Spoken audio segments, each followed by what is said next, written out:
maksimal dan lebih dari itu sudah tidak bisa karena kegiatan pun wonten itu. Maghrib itu pun kalau tidak ada rutinan yang lain, ya wajib penjenengan ya gitu.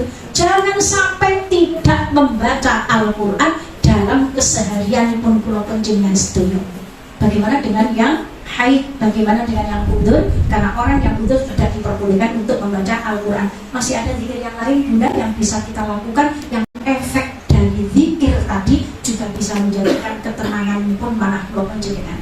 Awak dhewe Bunda, Masya Allah, kalau hati kita tenang Bunda, dengan siapapun kita akan menjadi orang yang sabar. Termasuk kali putra putri kula panjenengan, sing miturut jenengan kadang-kadang anak kula jenengan iku jengkelno. Terus Bunda, adakah yang seperti itu? Mayoritas ngangguk kabeh. Nggih, miturut jenengan menjengkelkan. Tapi Bunda, jangan kita mengatakan seperti itu Bunda. Karena memang anak-anak kula panjenengan itu ada fasenya Bunda nggih. Ono masa-masanya nakal, Masya Allah. Tapi nanti ditambah usianya dia menjadi lebih bagus lagi, menjadi lebih anteng lagi. Apalagi kalau ada Bunda yang mempunyai putra yang hiperaktif, Masya Allah. Putrinya cepat terus Bunda ya, tangannya dipegang terus, jangan kemana-mana. Terus Bunda, ayo monggo berpikir Bunda, banyak orang di luar sana yang kepingin anaknya bisa nangis jerit banter, bisa bersuara banter, bisa bergerak seperti putra-putri ini pun panjenengan. Ada loh Bunda yang tidak mampu melakukan itu. Nangis cuma mereka, tidak bisa bersuara keras, tidak bisa bergerak dengan lincah seperti putra-putri ini pun kula panjenengan. Ini Bunda penyakit Bunda. Mila jenengan boten sisah terlalu, Masya Allah, ketika memiliki anak yang hiperaktif. Ayo monggo dituruti, kita ikuti, tapi tentunya masih dalam batas pengawasan panjenengan, kita arahkan ke yang lebih bagus lagi. Insya Allah Bunda, semuanya akan baik-baik saja, dan insya Allah anak-anak kula panjenengan akan menjadi anak-anak yang soleh dan solehah seperti harapanipun kula panjenengan sedaya insya Allah. Man ana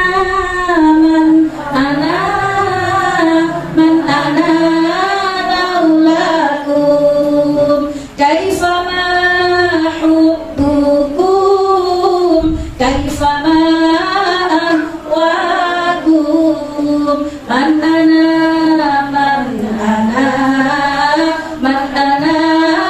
laulakum. Kembalinya semuanya Bunda tidak akan bisa menjadi anak sing sae kalau tidak ada bimbingan dari para ustazah. Siapakah kita Bunda? Tidak akan menjadi siapa-siapa Bunda tanpa ada jerih payah saking guru-guru ini pun kula panjenengan, saking guru-guru ini pun putra-putri kula panjenengan. Mila Bunda, monggo kita bersilaturahim, saling bersinergi antawisipun kula panjenengan tiyang sepah dengan para ustadz-ustadzah. Ini salah satu ikhtiar loh Bunda, untuk kita menjadikan putra-putri kula panjenengan dados putra-putri ingkang sholih-sholihah. Ora dipasrahno bongkoan mawon, tanpa panjenengan pernah menanyakan, tanpa panjenengan datang kalau ada undangan seperti ini. Padahal saat datang seperti ini Bunda, panjenengan langsung bisa sharing kepada guru-gurunya. Bagaimana anak saya, bagaimana keseharian ibu wonten datang sekolah. Lagi biasa yang tendar kali datang sekolah niku beda. Terus Bunda, Masya Allah, yang seperti ini loh Bunda, wadah kados nganten menika, monggo kita manfaatkan dengan sebaik-baiknya dengan kita selalu hadir. Tentunya yang tidak punya rutinitas di luar Bunda, kita yang menjadi ibu rumah tangga tulen, wonten kegiatan ingkang kedah dengan rawuh Bunda, yang seperti ini jenengan datang, insya Allah dengan panjenengan datang niati bersilaturahim, niati nyambung dengan guru-guru putranipun panjenengan, karena dengan sambungnya kita dengan para guru putra-putrinipun kula panjenengan, ini adalah salah satu penyebab dados ilmunipun putra-putrinipun kula panjenengan menjadi ilmu yang bermanfaat dan barokah. Ingkang saged dalu aturaken kirang langkung pun yang ageng pangapunten. Ihdinas siratal mustaqim billahi taufiq wal hidayah. hidayah wa bidzul inayah. Wassalamualaikum warahmatullahi wabarakatuh. Bu, anak saya memang minta untuk pondokan. Sekarang juga sudah mondok. Di situ kan memang ada tahfidnya. Anak SMA kan sekarang lagi cari-cari gitu. Dan di situ juga sesuai yang passionnya gitu. Dia itu menulis event besar yang memang melibatkan anak saya yang gitu kegiatan. Jadi untuk tahfidnya dia itu berkurang gitu. Sempat kemarin telepon gitu, gimana saya harus tahfidz sama ini ke passion saya mumpung ada gitu. Otomatis kata terang gitu. Orang tua bisa membantu doa-doa dan yang minta dari Negida amalan-amalan untuk orang tua gitu loh, biar bisa istiqomah lagi. Saya di tahun ajaran ini juga menerima santri Bunda yang dulunya dia mondok di pondok tahfidz karena memang sekolahnya harus berada di dalam pesantren. Okay. Saat itu SMP dia menghafalkan Al-Quran itu sudah kira-kira mendapatkan 4 kali ke situ karena memang belum ada SMA-nya, tingkatan formalnya belum ada sampai di situ, sehingga menjadikan dia harus keluar dari situ. Diserahkan ke saya Bunda, kalau tidak 4 ya 3 anak Bunda. Saya menerima santri yang mempunyai problem seperti yang problem penjenengan alami saat ini Bunda. Kalau saya Bunda, yang perlu saya tekankan kepada anak tersebut, stop dulu tahfidnya, tidak usah dilanjut. Karena kalau dilanjut menjaga hafalannya itu loh Bunda yang sulit. Kalau menghafalkan ketinggalan pun sebetulnya sakit Bunda. Penjenengan mungkin yang sudah tidak di usianipun, ya kan sampun keluarga biasanya pun napa menika untuk menghafalkan tidak semudah saat anak-anak kula penjenengan masih di usia napa menghafalkan nggih nek koyo penjenengan kan pernah dikaboten nggih. Akan tetapi Bunda, kalau putra-putri penjenengan ini diteruskan, nanti sulit dia bisa menjaga hafalan yang sudah ada. Nek nambah itu gampang, tapi terusnya ini sing angel. Bila dalam tekankan stop dulu, tidak usah menambah, tapi menjaga hafalan yang sudah dihafal. Biasanya pun sampai ngantos sekawan gangsal juz enggak, juz 30, juz 29, juz 1, juz 2. Ini saya kata, dengan dalam tapi kados ngaten.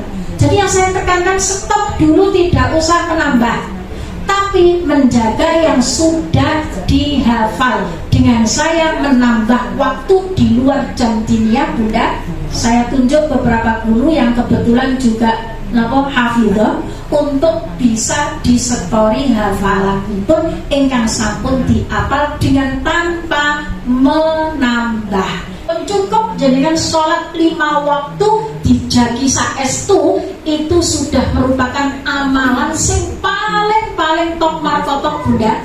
Dengan kita menjaga sholat kita 5 waktu beserta syarat dan rukunnya serta waktunya yang ada, ini semuanya akan menjadikan seluruhnya nopo mawon dari segi apapun akan menjadi mudah kita lakukan. Ya tentunya ada amal-amalan mungkin Bunda, kalau saya itu diijazahi sama abah mertua saya, likulli hajatin, kata abah itu, likulli hajatin, untuk semua hajat untuk baca setiap hari. Dan saya alhamdulillah sudah bertahun-tahun mengamalkan. Tidak banyak Bunda, hanya istighfar 100 kali, terus kemudian ditambah dengan sholawat nariyah 100 kali, hauqolah 100 kali, boten dimentring. Artinya dibaca dalam satu majelis. 3 macam zikir niki diwaca sak majelis. Ada istighfar 100 kali, ada nariyah, sholat nariyah 100 kali, ada hauqolah la haula wala quwata illa billahil aliyyil azim.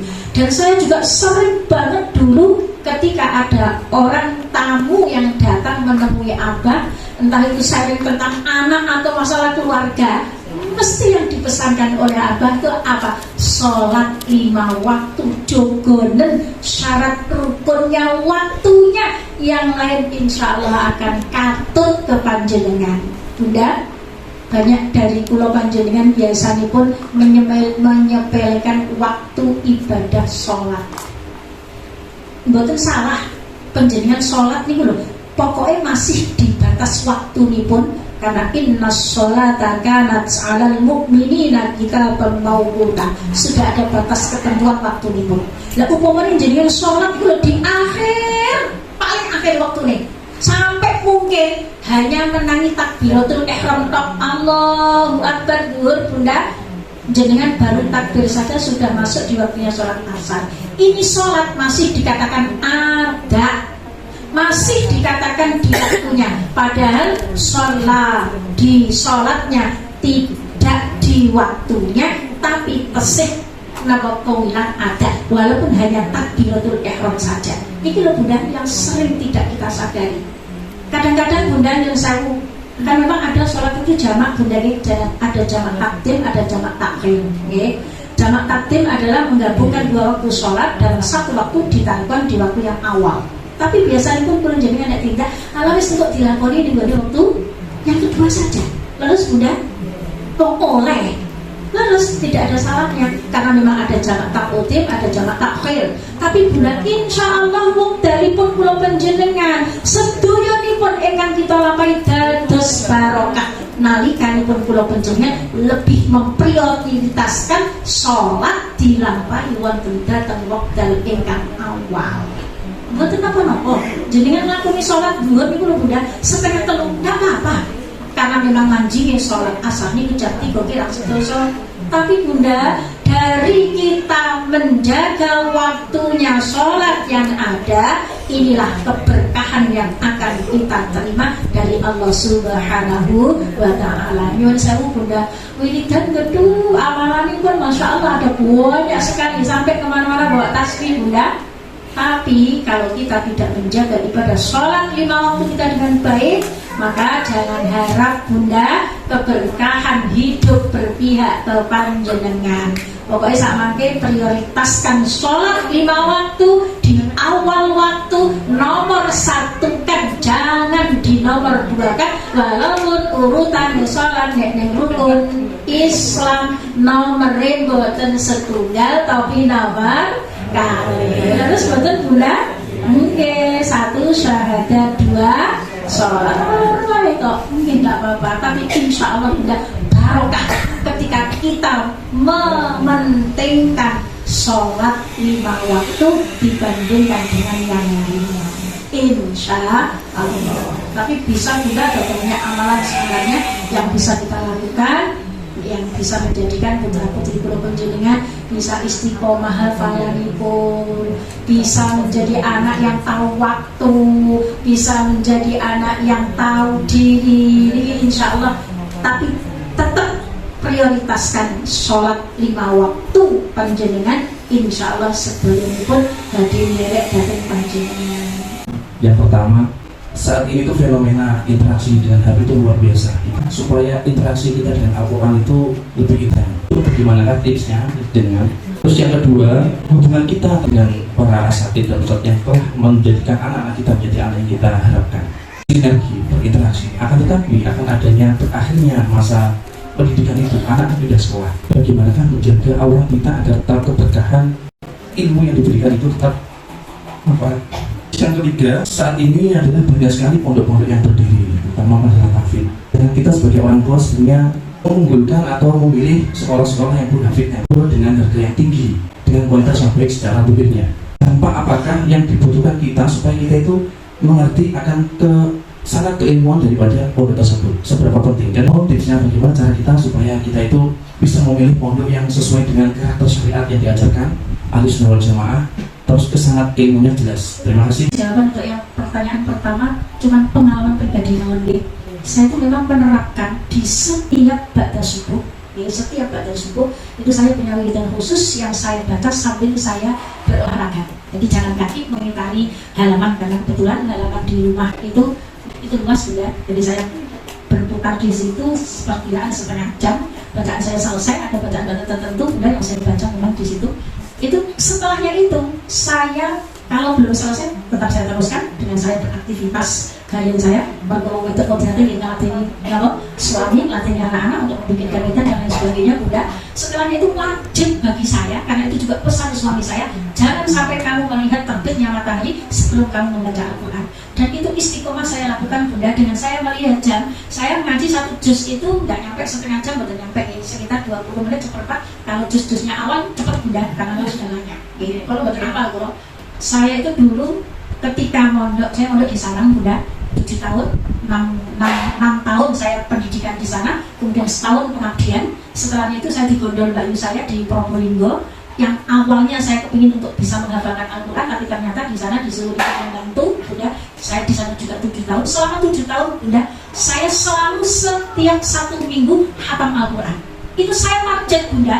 Ya saya mati-matian karena memang waktu saya kathah untuk mengajar ya. Di Badanggur ada, pagi ada, sore ada, malam juga ada. Tapi trik saya membaca Al-Quran itu ketika sholat fardu akan dilaksanakan, karena memang kalau di pesantren itu wajib untuk berjamaah Bunda.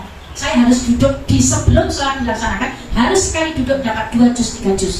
Dan itu berhasil saya lakukan sampai sekitar 7 tahun Bunda. Saya menghatamkan Al-Quran setiap 1 minggu 1 kali. Setiap 1 minggu 1 kali. Berbagai upaya saya lakukan, kalau itu belum targetnya, pokoknya 1 minggu harus saya hatamkan, wajib. Yang akhirnya kemudian menjadikan lanyah Bunda, kalau ada orang baca saya ikut bisa membaca. Tapi DWA ya kalau itu orang Bunda, karena memang tidak sengaja menghafalkan. Yang pertama. Terus ternyata setelah di rumah Bunda mempraktekkan yang seperti itu, Masya Allah, angin benar kata-kata Bunda. Tapi tetap saya wajibkan 1 hari saya yang pagi harus wajib 1 juz. Itu saya membaca dengan karena banyak khatmil Quran online Bunda.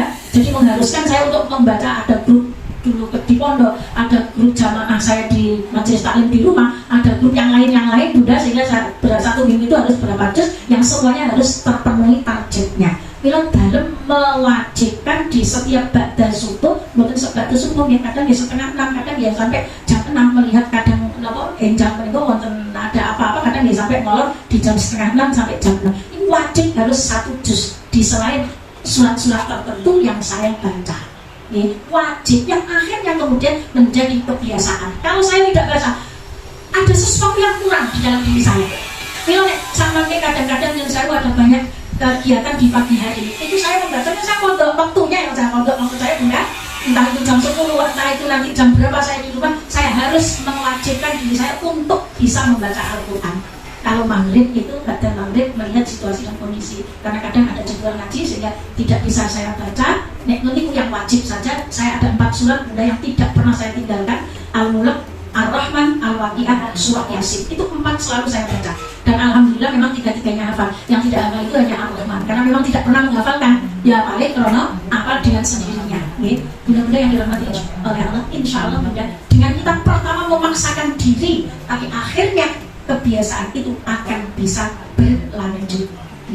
Terus yang berikutnya Bunda, pertanyaan yang kedua, kalau kita menginginkan untuk anak-anak kita mendapatkan pengasuhan dari guru ingkang sae, lihat dulu Bunda sanad keilmuan dari guru dipun putra putri kula panjenengan. Karena itu juga penting menurut Mbak Desa, sangat pentingnya. Maka kita bisa mengetahui dengan kita melihat biodata dari guru tersebut, kan ada dari pembelajaran itu diawali dari mana, di mana, guru dipun sinten. Tapi tanpa kita mengetahui, dengan beliaunya menulis pendidikannya dilaksanakan di sini, kita sudah tahu, oh itu gurunya. Dan insya Allah kalau kita sudah mengetahui sangat keilmuan dari guru tersebut, ini insya Allah akan menjadikan barokahnya ilmu pun putra putri guru pendidikan. Yang terakhir Bunda, karena memang sifat pembelajaran itu tidak baku, artinya pun nek wis lulus ya betul, betul ngalah lanjut ya.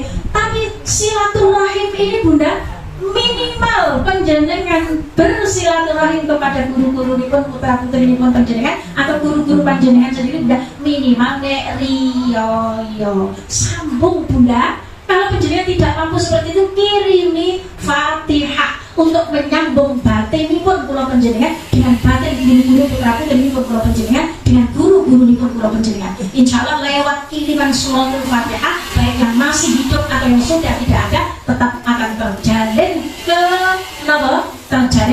terikat pun batin pun pulau penjenengan kali guru-guru pun pulau penjenengan kali guru-guru putra putri pun pulau penjenengan. Jangan sama sekali tidak menjalin silaturahim dengan orang-orang yang pernah berjasa menjadikan putra putri kula sing asale ora iso dadi pinter Bunda. Yang itu semuanya tidak mampu kita lakukan. makan sendiri. Terus Bunda, Masya Allah, wong niku saged mboten nyebul lilipen ning mripat disebul dhewe.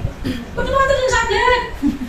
Nyebule iku lho mesti lewat orang lain. Mila Bunda, anak kita itu menjadi pinter, boten keraten kula jenengan andilnya tetap ada, tapi yang bersusah payah menjadikan putra putri kula jenengan pinter niku guru dipun. Masya Allah, betapa susahnya guru nek ana muridé, nek ana santrine ora iso maca, padahal harus berbagai upaya dilakukan. Sing susah niku gurune. Kadang-kadang yang saya kadang-kadang pindahnya itu loh, terus masa bodoh, terus tak titipno ning guru kok. Guru biasanya punya rasa tanggung jawab yang besar untuk bisa menjadikan putra putri kula jenengan sing ora iso dadi iso. Kilo Bunda yang sekarang sudah menjadi orang, apa beda enggak orang ya orang baru Bunda, maksud saya sudah menjadi anak yang pinter sebab masih lae pintere kula jenengan kilo Bunda, ayo tetap dijaga dengan kita menjalin silaturahim sampai kapanpun. Paling tidak nek boten ketemu face to face ya ayo monggo maca donga, kirim suratul Fatihah, kita hadiahkan kepada guru-guru kita. Mungkin itu yang saya lakukan juga seperti itu. Nek koyo nyambung ngurus waktu-waktu tentu ya Masya Allah, amin pun dengan kadang-kadang ya biaya ya waktunya ya pasti Pak Amin. Tapi dengan kita mengiringi hadiah suratul Fatihah, dengan kita mendoakan guru-guru kita, cangking Bunda dalam setiap doa ini pun panjenengan guru-guru kita cangking masukkan dalam daftar doa ini pun kula panjenengan. Ini adalah salah satu cara untuk kita tetap menyambung batin antawisipun kita